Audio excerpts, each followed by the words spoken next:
Ladies and gentlemen, boys and girls, and petrol heads all around the world, welcome to Episode 4 of F1 Radio.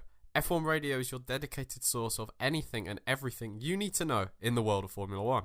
We bring you all the latest paddock gossip and racing rumours, as well as reviewing Grand Prix events and answering your questions in the listeners' Q&A segment.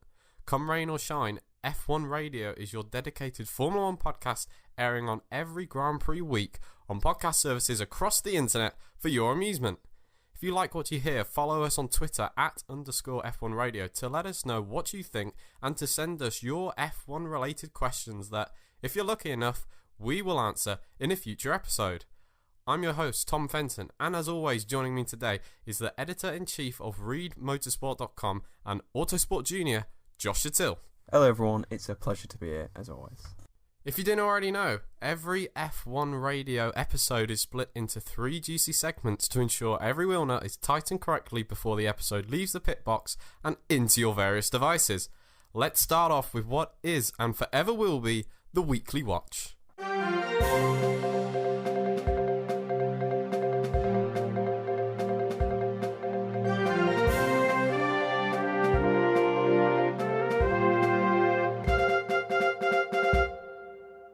In today's episode, we have 3 F1 news items to discuss. So Josh, let's begin with the first news item. That of course relates to the British driver, Jolyon Palmer. Yeah, we all got a big shock after qualifying for the Japanese Grand Prix.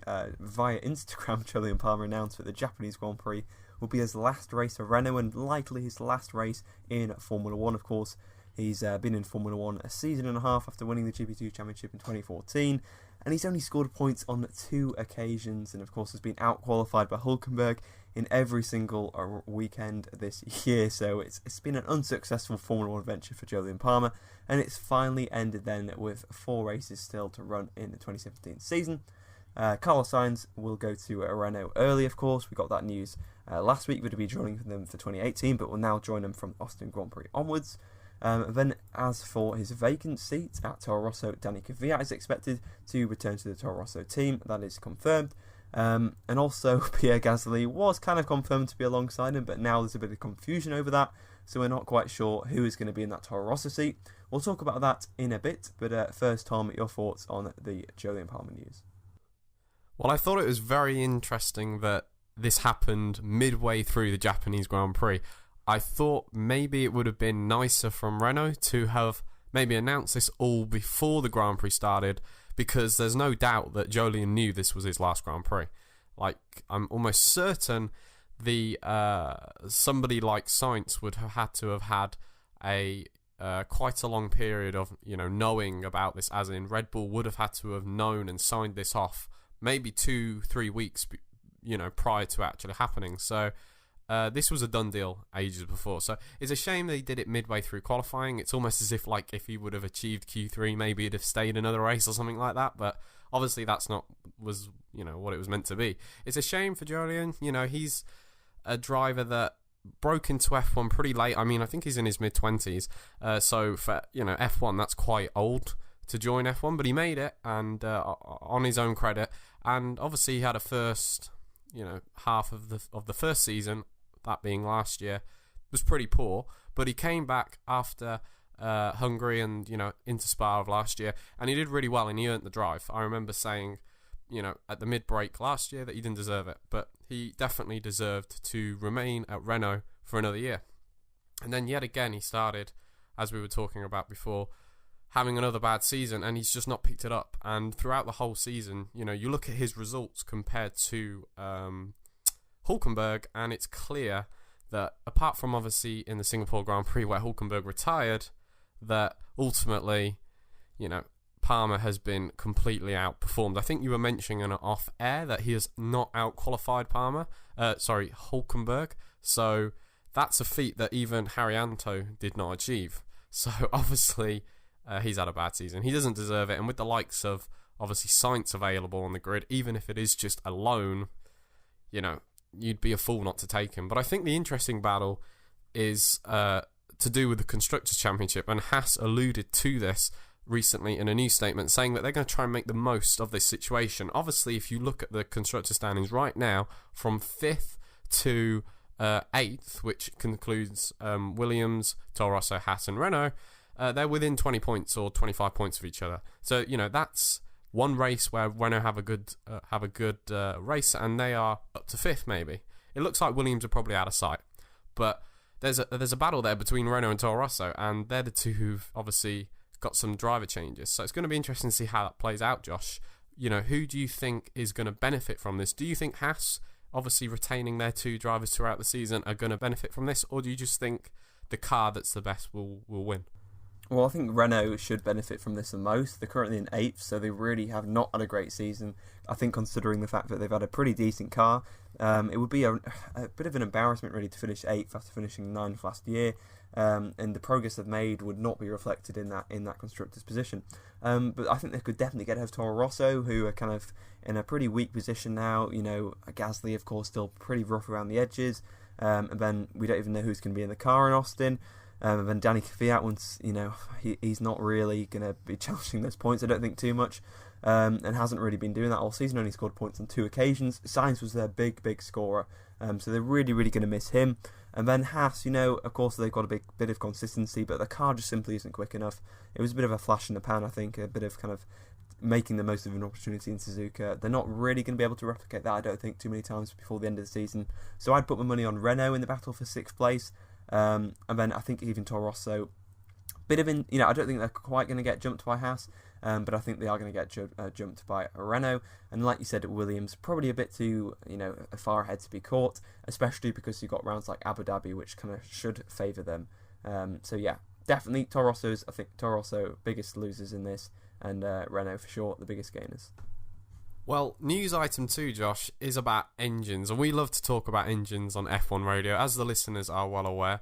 And basically, there are a couple of news items that we've concluded into one, and this is the engine news item. So the first story relates to the Honda team, and they are talking about something that they said last year, and I think they said the year before that, and they're basically repeating it again. They're saying that they're pretty much on a par with Renault, or they're very close to matching the Renault power. So what do you make of this, Josh, considering McLaren are just about to switch to Renault?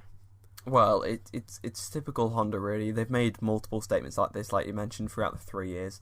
We're close to Renault, close to Renault, close to Renault. We can match Ferrari, Mercedes on certain tracks.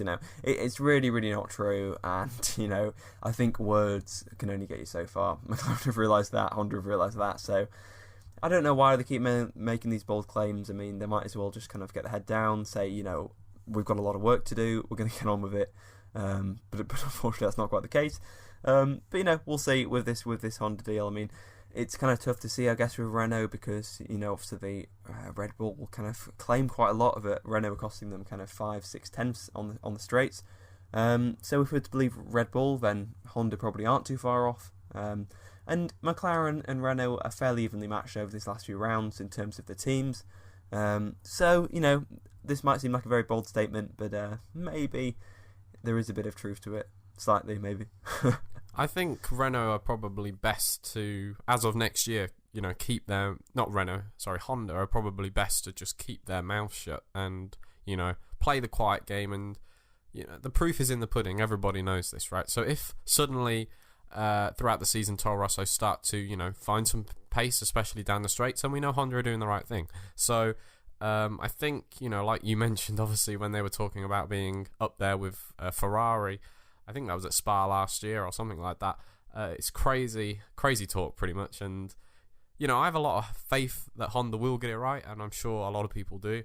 But like you said, let's just keep it real. Let's just, proof is in the pudding. Do it on the track, and we will see.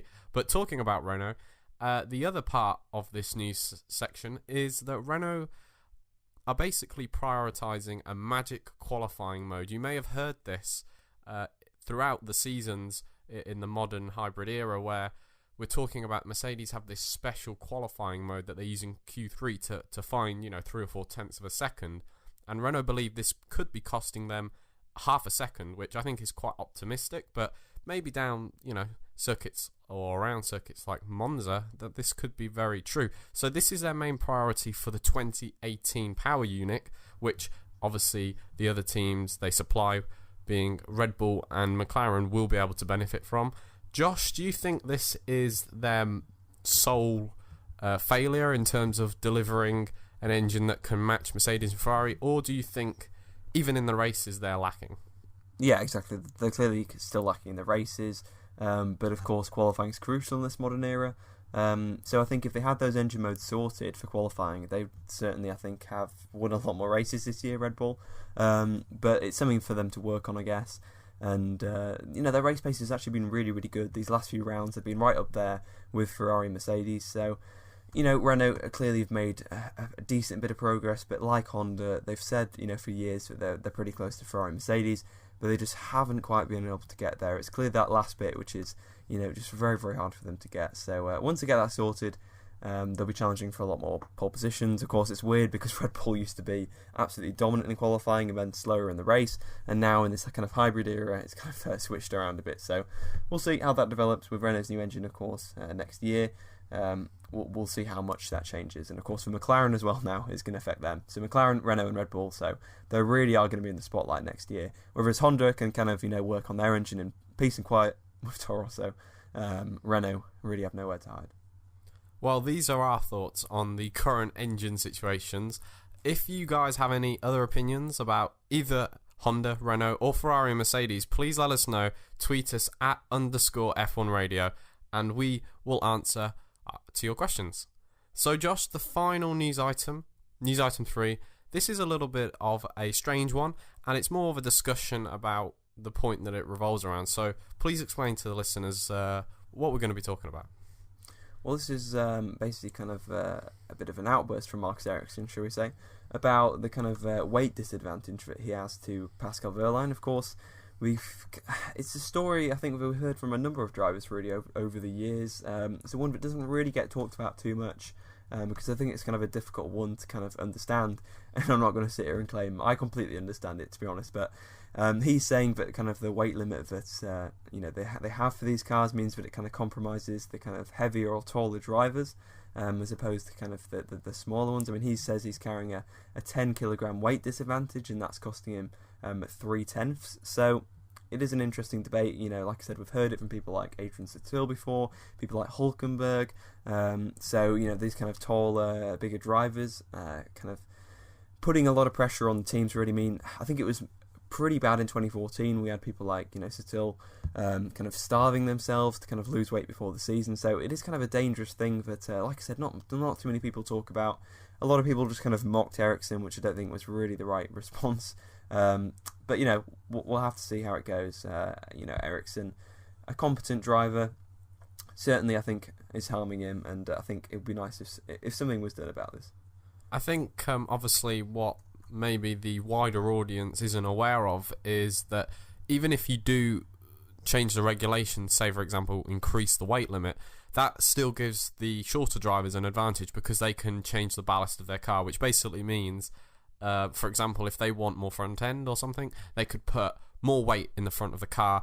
That benefits them there. So basically, there is no advantage. This is a difficult problem to solve. So even if you do, like I said, increase the weight, it does help the health of the drivers. I remember especially in 2009, I remember a lot of drivers looking very ill. And obviously, there were big changes to the cars then. And with these cars being a lot faster and we've had new changes again, obviously the tall drivers are not benefiting from it as well. So, yeah, I think overall, obviously, increasing the weight is one way to go, but you're never going to gain that time back as such. You can only reduce the disadvantage if people understand what I'm saying here. Please let me know if it sounds like I'm talking trash, but honestly, I think it's a very difficult situation, but we thought it'd be interesting to talk about this because it's one of them areas, like Josh has mentioned, that not a lot of people speak about, and regulations, is what makes F1 what it is. So if we can change things, if we can make new ideas to help people, I'm not saying Ericsson's going to beat Wehrlein, but it might help him go a little bit faster. If he's not going to be in F1 next year anyway, so it's but he could be in Sauber. We'll have to see. It's pretty nip and tuck, and the future of Ericsson, of course, is still to be decided. Rumours from Sauber saying that it's going to be decided by Abu Dhabi, so We'll be talking about them, I'm sure, in a couple of weeks' time, hopefully in a few weeks' time, maybe after kind of Mexico time. And with that very awkward silence, it's time for Racing Report.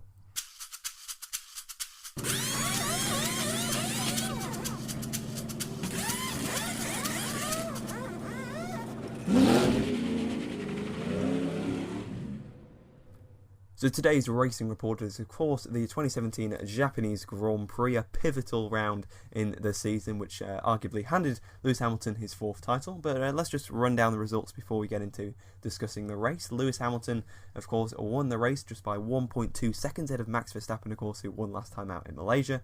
Then Daniel Ricciardo completed the podium for Red Bull. Valtteri Bottas, after that 5th-place grid penalty, rose to 4th place ahead of his fellow countryman Kimi Raikkonen, who rounded out the top 5. Then it was the 2 Force Indies, Esteban Ocon and Sergio Perez in 6th and 7th. The 2 Hasses of Kevin Magnussen and Romain Grosjean in 8th and 9th. And Felipe Massa held on for the final points, of course fending off Fernando Alonso, who finished 11th. Julian Palmer in his final Formula 1 race finished 12th. Pierre Gasly was 13th, with Van Dorn 14th, Verline 15th, and 5 retirements completed out the results. Stroll, Hulkenberg, Ericsson, Vettel and Carlos Sainz Jr. Of course, the main notable kind of name among the retirements was, of course, Sebastian Vettel. A spark plug failure ended his race on lap 4, although, of course, I think it was pretty much done, Tom, on lap 1. I mean, even from the start, he got a good start, but, of course, just had limited power and was just kind of trundling around then, just losing position after position. Tom, I mean, of course, we're both kind of neutrals in this, but even so, it was pretty painful. I got to admit, I am so glad that I didn't get up early o'clock, whatever it was, 5, 6, something like that, race start time in the UK, because when I watched it back, obviously I had kept off social media and news sites. Obviously, if you weren't aware, the engine cover was off about 5 minutes before they did the formation lap, so obviously we knew there was probably something going on. It was probably going to be like Kimi Raikkonen's situation where we don't know until we try it. He got off the lights well at the start, but then he got overtaken by Verstappen on the first lap. We all thought, wow, Verstappen, was Vettel sleeping, whatever. Turns out he wasn't. Down the straight. And then, obviously, there's a safety car where we thought, oh, okay, maybe he'll be able to recycle the engine or come into the pits. But when the safety car went back in, and I remember saying, like, this is the moment. This is the moment. When we go back down the straight, in Suzuka, the home straight, pit straight, whatever you want to call it, after the safety car, and if he gets mugged by everybody, then that's it, championship's over. And my heart sunk. I could not believe it. I have no problems with Hamilton. I have no affection for Vettel. I'm a neutral like Josh, and that was game over for the championship, in my opinion. There's no question now that we need Hamilton, from a neutral's perspective, to retire twice, at least, and ideally in the next round and the round after that, because championship's over. There's no question about it, Josh. There's no question about it. 8th win of the season for Vettel. 8th win of the season for Hamilton, compared to just, of course, 4 for Vettel. And like you said, just a massive lead now. 59 points. 59 points. Yes. He needs, very, very few to win this title now. Even if Vettel won all the remaining races, I think, Hamilton can just kind of cruise to, I think, about even 4th, I think, would do in every single race, which is, like you said, absolutely now beyond doubt. And it's a real shame because, Mercedes has not been that superior, really, especially, of course, Singapore, they were struggling. Malaysia, they weren't that great. Even here in Suzuka, they weren't exactly dominant. Had, Verstappen right on his tail. So this is a major opportunity missed for Ferrari and for Vettel. Singapore, I think, was kind of a bit 50-50 between, bad luck and Vettel, of course, starting the race in second gear, being a bit too aggressive. Then, of course, Malaysia and Suzuka just really not his fault. So it's been a massive shame for Vettel. When they could have probably gained 75 points from these last 3 rounds, and instead they gained 12. So undoubtedly this has decided the championship these past 3 races.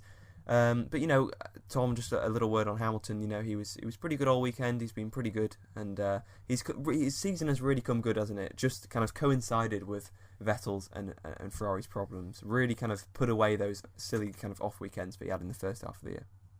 We all know how good Hamilton can be, when he's focused, and I just see it that Hamilton, like any F1 driver who is a champion, makes the most of bad situations, not in terms of his car, but Vettel's, and Ferraris in general.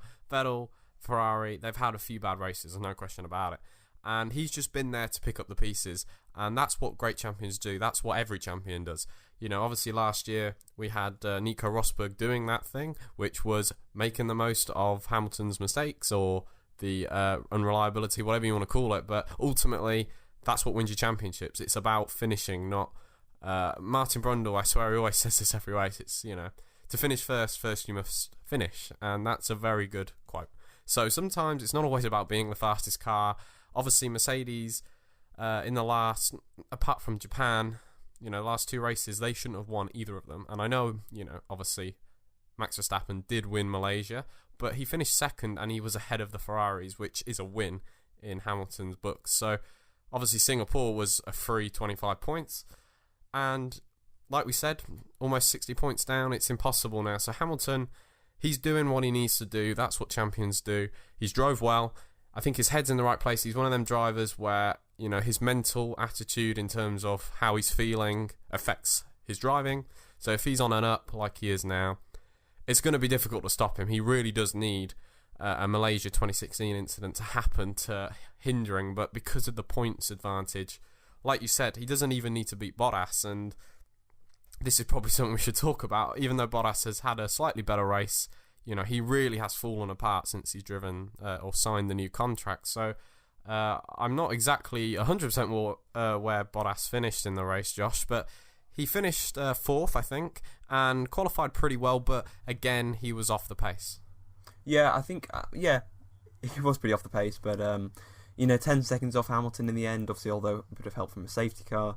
3/10 off in qualifying. This is about what I think many people expected from Bottas before the season, and it is better than kind of Malaysia and Singapore. So, an improvement from Bottas. Let's just take it for what it is and see what happens over these last 4 rounds, if he makes any kind of further gains or improvements. But like you said, it doesn't really matter for Hamilton. I mean, Bottas can go and win all these races for all Hamilton cares. But at the same time, I think Hamilton does seem to be continuing to push. He could have kind of let Verstappen through in this race, but he seems to be pretty committed to winning all 4 of these remaining races, and he really, really could. But again, we got this kind of nice Hamilton versus Verstappen dynamic, and Tom, just like last round, it's kind of a foreshadowing of the future, isn't it, I think? And another really strong drive from Verstappen as well.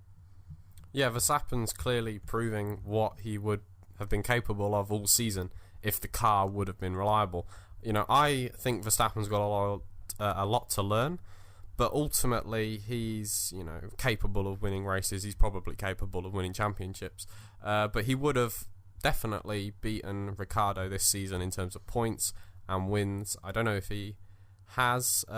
Ricciardo has won a race. I think it was Baku. That was because of the Hamilton headrest thing. But either way, we all know that maybe Verstappen has taken a step ahead of Ricciardo in terms of pace.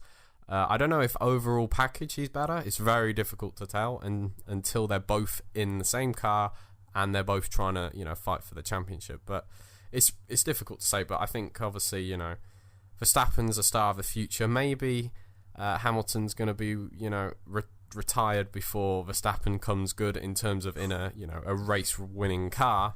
Hamilton's 32, 33, something like that. So I think there's still time there. I think there's next for some couple races. Of years, if Red Bull get their act together, which of course is a big if, and Renault, and of course you've got to throw into that, then this could be the start of a Hamilton versus Verstappen era with hopefully Vettel up there as well, and of course by extension Ricciardo. It could be. I mean, you're looking at a situation sort of like Schumacher versus Alonso in the mid-noughties, where obviously Schumacher was retiring, Hamilton. That's probably the sort of situation that we're going to be having here, where Hamilton's going to be on the last few legs of his career, and Verstappen come into the prime time. So yeah, it could be a great rivalry. Obviously, them both, potentially going to be teammates in 2019. I don't think that's going to happen. What do you think about that, Josh? You think that's a viability? We'll have to. I know this is a bit off topic about the race, but there's some rumours saying that Hamilton and Verstappen will be teammates in 2019. No, I'm going to. I think no. the same. I think I mean, we'll talk about it a bit later. We got kind of a question kind of like that, so we'll talk about it a bit later. But for me, no, I don't think. Either way, I don't think. That's difficult because then that's saying that they are going to be favouring Verstappen for their long-term future, which obviously, Hamilton will have to accept one day that he's going to be too old to race. But anyway, this is going off way on a tangent.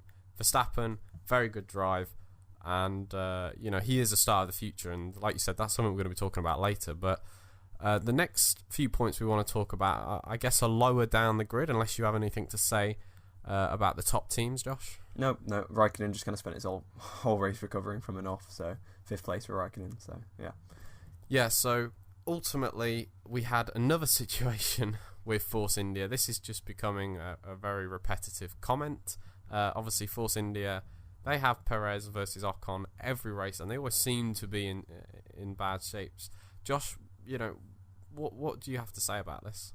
Obviously, Ocon 6th, Perez 7th, and of course Perez, I think, playing the media game, really playing the mind games by kind of saying, I'm faster, let me through, because he'll know that Ocon will read this later on. He'll know that journalists will ask Ocon about this incident, and kind of, I think it just put a bit of pressure on Ocon. Ocon had him covered off, I think. 6th place for Ocon.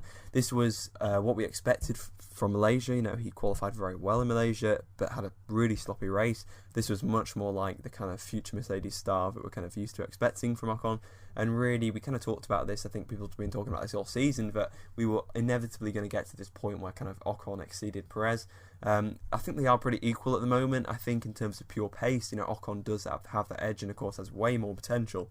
But Perez has that kind of experience edge, that kind of canny nature that I think is still kind of going to get ahead of Ocon just for now. But Force India imposing team orders, good bit of strength after a bit of, I think, management weakness earlier on in the season. So no problems for me. They were never going to beat Raikkonen, who's next on the road. So good play from Force India, and I guess a good bit of mind games from Perez as well, which of course goes in hand in Formula 1. Yeah, I think Force India, like another team we're going to be discussing in a second, have made the most, yet again, of their opportunities. Obviously, like you said, they're never going to beat Raikkonen, and Vettel had a bad day, and they pick up the pieces. So the other team that we need to give a congratulations to, I think, is Haas, because they had a double points finish, which I think is that there's only one other time where they've done that this season. I believe that was in Monaco. So they've done well. They've moved up to 7th. Obviously, that knocks down Renault in the Constructors' Championship to 8th. So, Josh, like we discussed before, their car doesn't have the ultimate pace, but they were there in the race. They certainly were. A good performance from both of them, I think. Their second ever double points finish, Haas, for them in this race. So some really, really good work. Can they hang on to 7th? Well, it's going to be tough, but they're going to give it a good go, and have put themselves in a decent position now. And really aggressive driving. This was the best of Kevin Magnussen, really, where he really uses that kind of grit and determination, and that kind of being not very nice on track, pushing people off. This is when it works, rather than like in Hungary when it doesn't really work and just gives you no just not make any friends. But yeah, this kind of driving in this kind of situation pays off, because finish ahead of Grosjean as well. Grosjean, another driver to complain about being held up by his teammate, so a bit of a regular theme really in this race. And they really beat Massa in a straight fight today, or back on Sunday. Massa made a mistake, a bit of a sloppy race from him, but still got that final point, held off Alonso, which of course is never an easy thing to do. So yeah, good performance from both Hasses, not so good from Massa. And not so good from Williams, that failure as well for Stroll, or whatever it was, in quite dramatic fashion. Ends a run of 3 points finishes for Stroll, so an unusual off weekend for him, but I'm sure he'll be back, of course, in the next round in Austin. And the last point that we would like to make about the 2017 Japanese Grand Prix is, I don't like to end on a less positive note, Josh, but let's talk about Ericsson and let's talk about Gasly. Now, I'll start off with Ericsson. You can talk about Gasly. Ericsson basically had an off, and it was a driving error. He came out. He admitted it. It was somewhere within, I think, the first 10 to 15 laps. And yep, like you said, it was the second Degner.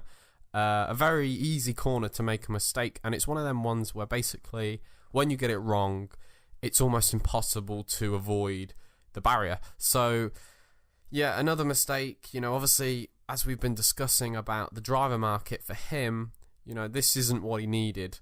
I still believe he has the 2018 seat. I don't think it's going to change. You do believe it's a very much a viability, and I respect your and a lot of people's opinions out there. So I'm very open, and I'd like to see somebody else in that position. But maybe something like this could be the pivoting point that maybe opens the eyes of his backers and say, you know what, we can get better elsewhere. We all know there's better potential out there than Ericsson. He's a nice guy. He performs relatively well, I think. Honestly, if he was in a better car, I think people would have a different opinion of him. But, there's better potential out there. Obviously, the Ferrari proteges, etc. One of them's probably got a Sauber seat anyway. But this isn't what he needed, Josh. And it's the same with Gasly, even though he's probably favourite for a Toro Rosso seat next season. Yeah, I think Gasly did enough because he kind of showed potential, and that's sometimes all you need to do in a Toro Rosso, at least for your first few races, or indeed in Formula 1, and then the kind of results and points will come later. So not a great weekend for Gasly, but I don't think it really matters in the grand scheme of things. But like you mentioned, it probably is going to matter for Ericsson. I mean, this was actually a really kind of solid weekend up to that point. He was right on the back of Stroll in qualifying. He was way ahead of his teammate in practice and qualifying. And then, a really kind of strong start to the race as well until that accident on lap 7. So, really not good stuff for Ericsson. But apart from that, he was pretty good all weekend. Whereas Verline was, had a really, really bad weekend. I mean, there was talk about kind of Verline may possibly even keeping that seat for next year. So, really a bad weekend for both Sauber drivers, and they might even clear the decks and get Leclerc and Giovinazzi in that car, which would not be a bad thing. Although I really would like to see Verline get another shot. So for me, I hope it's Leclerc and Verline next year, but at the moment possibly Leclerc and Giovinazzi. But we'll have to see. Well, I don't know about you, Josh, but overall I found the race to be totally boring, to be totally honest. I'm not going to lie, it wasn't the greatest race. As you guys can probably tell listening, we don't have too much dramatic stuff to talk about, or we haven't had too much to talk about. But overall, as an F1 fan, like many of the listeners, we love the old school circuits, and it's not because, it's retro, it's cool, it's not like that. It's because these tracks punish people, and they're great circuits. Suzuka is one of the best circuits on the calendar, no question. I love the first sector. I mean, I love, the whole track, I'm not going to lie, but the first sector, it is really no margin for error, no pain, no gain as well. You can make so much time, and as much as this race is probably going to be one to forget in terms of the enjoyment of the race, it's going to definitely be the one to remember for, especially for the Ferrari fans out there who, seeing Vettel trundling down the pit lane, knowing that the championship is probably over. Oh yeah, for sure. That's definitely, I think, the biggest story from this weekend. Ferrari falling apart again. Well, Josh, we're almost at the checkered flag of this episode, but before we cross the line, what is it time for? Well, it is time for the final segment of the show where we answer a question, or questions in this case, submitted by you, the listeners, the F1 radio community. It's time for the Questionable Cruise. What the hell is happening in the exit on 12? I have no over if I don't push the K1. Do we really think that the tires will last at the end of the race? Because it doesn't feel like it. Do you really want that I keep going? Because it's just absolute.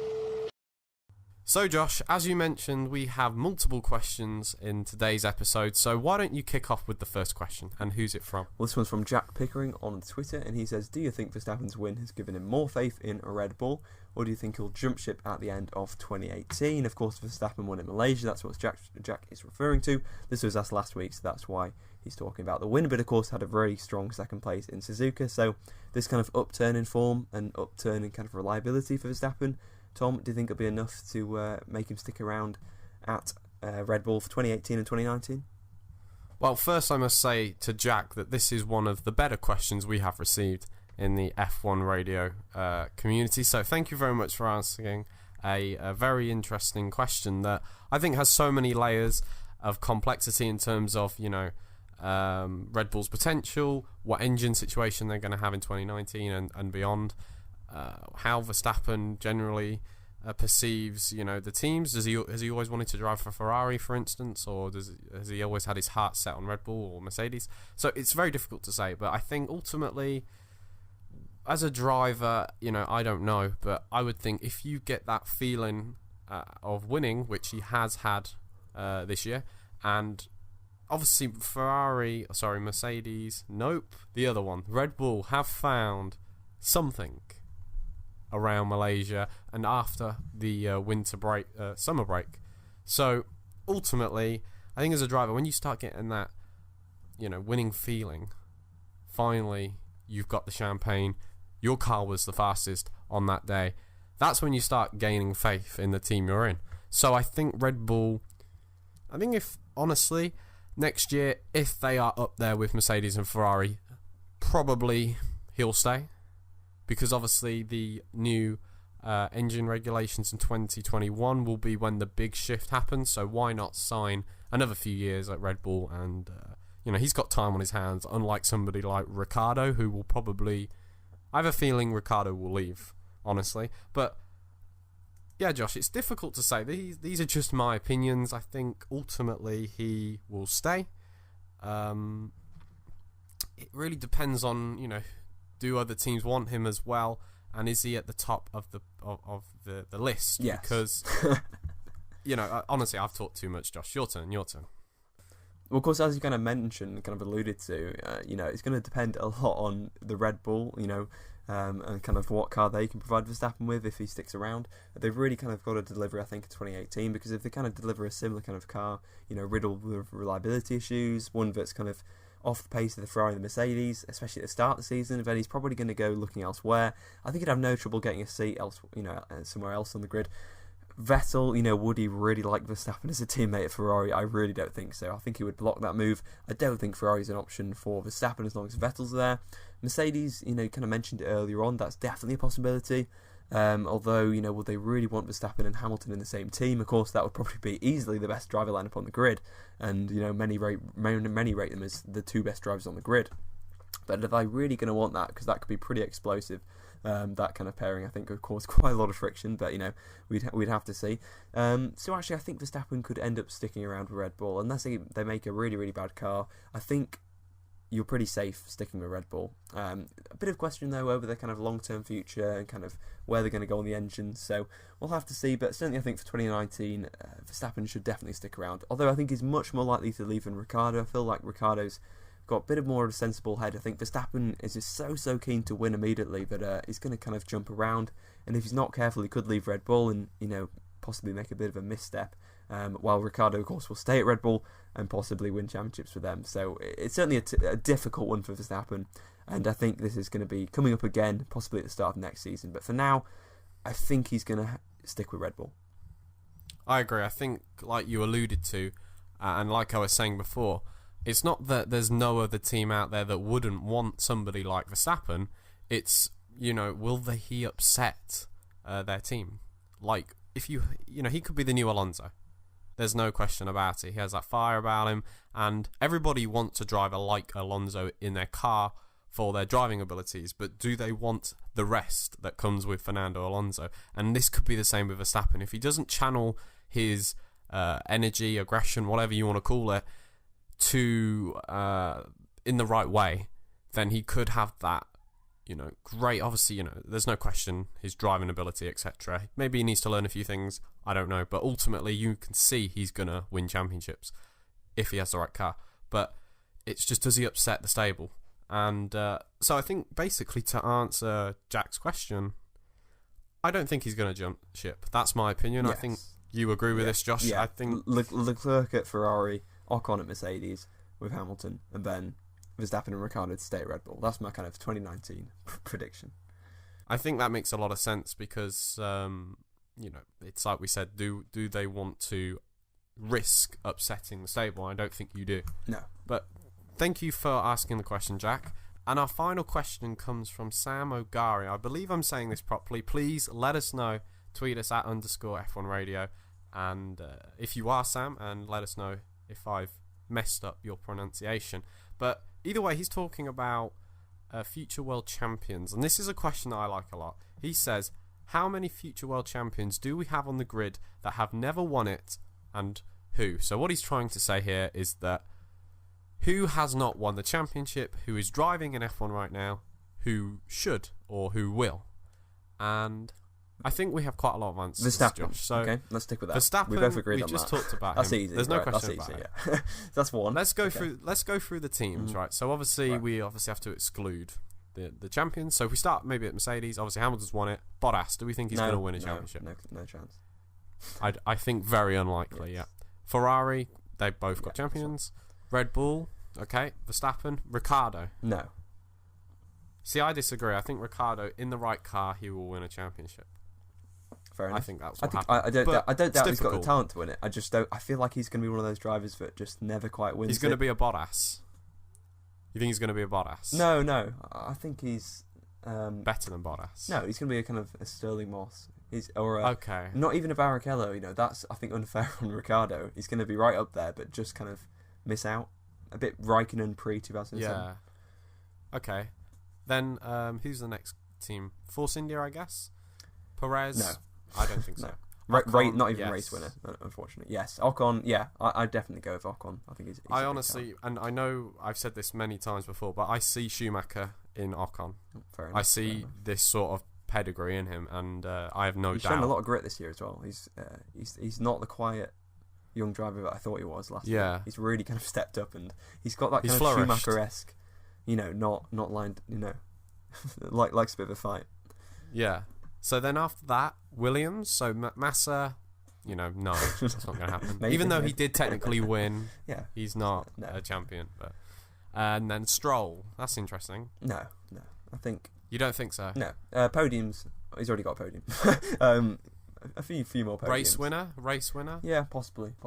Depends on the right car, but with the money, he should be able to kind of build up some kind of team. If that's with Williams, we'll have to see. Stroll GP or something. Stroll GP, yeah, possibly. That would be decent, but no, definitely not a championship. He's talented, but unfortunately not that talented. Next, I guess maybe McLaren. So Alonso has Van Dorn. No, I'm going to say no because I think Lando Norris is coming up. He's going to join McLaren, and I don't think Van Dorn's going to be able to beat him. It's a shame. Van Dorn's so talented though, so I think he's like Ricciardo. He's going to come very, very close. He's going to win a lot of races, but. So are you saying this based on, do you think they're going to be in the right car, or are you just basing this pure on talent? Because it's obviously, I think it has to be a mix of two, doesn't it? Yeah, of course. Oh yeah, I'm certainly not saying that they're not championship material. Van Dorn and Ricciardo are. I'm saying not because I think Leclerc, Ocon and Norris and Verstappen are the future of F1 really. And I think once they get here, so we're both trying to do a bit of guesswork, like you said, based on not just the talent, but where they're going to be, and do we think that team's going to obviously get the right car? Last 7 years, Hamilton, Vettel, and Rosberg are the only three drivers to win championships. So, exactly. And if that changes, then obviously all our predictions are going to be wrong, right? But so the next team, just say Renault. That's interesting. Nico Hülkenberg. No way. I'm sorry. No way. No way. See, I think if they get that right, Renault, I think they will be winning stuff. Oh yeah, he'll get his podium. He'll get his podium. Sainz then. Oh, Sainz. But we all believe that with Sainz, unless I assume his contract runs out with Red Bull maybe in 2 years or something like that. So then he's out of the leash. But if obviously Verstappen or Ricciardo goes elsewhere, then he's in Red Bull. So that's what we've got to try and consider here. I think based on pure talent, he is capable, no question. Yes. But will he be in the right car? No. I'm going to keep saying no for all these. I think he could be at Renault, he could be at McLaren, he could be at Red Bull, he could be in Toro Rosso for the rest of his life. Maybe? Yeah, possibly. Like I said, depends. But no, again, I'm going to have to say no. I'm saying a no to a lot of drivers, but I'm then Haas. No. I don't think either of them. Not even. No, not close. I don't think they're even going to get on the podium again. Unfortunately, either of them. Yeah, they both have been actually. Yeah, that's a good point. I forgot. But not. Then again, we've got Toro Rosso. Well, we don't know who's in Toro Rosso really, but let's say. All we can say is Gasly and Fiat, right? Yeah. No to both of them. No, definitely not Fiat. No. Gasly again. Really early to judge, but I don't think so. Yeah, honestly, I think he could be another Webby. Where he's good, he's really, really good. But I think there's a reason why it's taken him so long to get into F1, or they haven't chosen him. I do rate him. I think I've said before he's better than Van Dorn, so I've kind of bigged him up before. Wow. But well, you never know. So we'll see. But I just don't think he's going to get there because he's got Sainz and Verstappen in front of him, and they're literally the same age as him. So it's a bit like, how is he ever going to be able to jump them? So again, another casualty. but another one that's going to making the future F1 so talented. And then finally Sauber, yeah. No. No. No DTM way. champion again, maybe. Maybe. In terms of airline, Ericsson, I don't know. Some He's just a nice guy. That's maybe. I reckon World Endurance GT champion, and that's it. That's it for Ericsson. But yeah. So I think I've made a mental aggregation, if that's the right word. Maybe I'm just trying to sound really intelligent here, but ultimately, I think we've listed about 5, maybe 3 or 4 people who we think will win the championships. I've got Verstappen and Ocon, and I'm obviously very Van Dorn as well. optimistic. I've got Ricardo, and Verstappen, Ocon, and Van Dorn, maybe something like that. Mm-hmm. I'm obviously very optimistic that we're going to have a lot. Maybe this is my hope. Verstappen domination pessimistic. Well, ultimately, Sam, we appreciate your question. And join the debate. Yeah, this is very much exactly. Join the debate. This is very much a split opinion on the podcast. There's no question about it. Me and Josh have disagreed here, but like always, that doesn't mean either of us are right or wrong. Please let us know. And I plugged this about 3 or 4 times in this episode, but please follow us on Twitter @_F1 Radio, or in the comments below if you're watching on YouTube. Comment on iTunes maybe. I don't know how that works, send but us an email, a post. Just do anything. I don't care. Send me an email. Hit me up. I don't care. If you're walking around, you see me on the streets, you're like, "Yo, Tom, I wanted you to know this is what I thought about your conversation with Josh." That's fine. You have to know where I am, but anyway, yes. This has gone a little bit off segment and slightly stalkerish, but either way, Josh, it's been a pleasure. We appreciate the questions. It's been a great episode. Please send us more questions, people, at the Twitter handle I've just repeated. And yeah, let's finish and wrap up this show. So, ladies and gentlemen, boys and girls and petrolheads all around the world, we've reached the end of this race. I thank Josh for co-hosting the show with me today, and I thank you, the listeners. It's people like you and I that keep the racing spirit alive in the world of Formula One. So we cannot thank you enough for supporting the show. Please like, subscribe, rate, review, and share this episode across the various platforms that host F1 Radio, including iTunes, YouTube, and TuneIn, if you like what you heard. Until next time, it's been a pleasure to serve.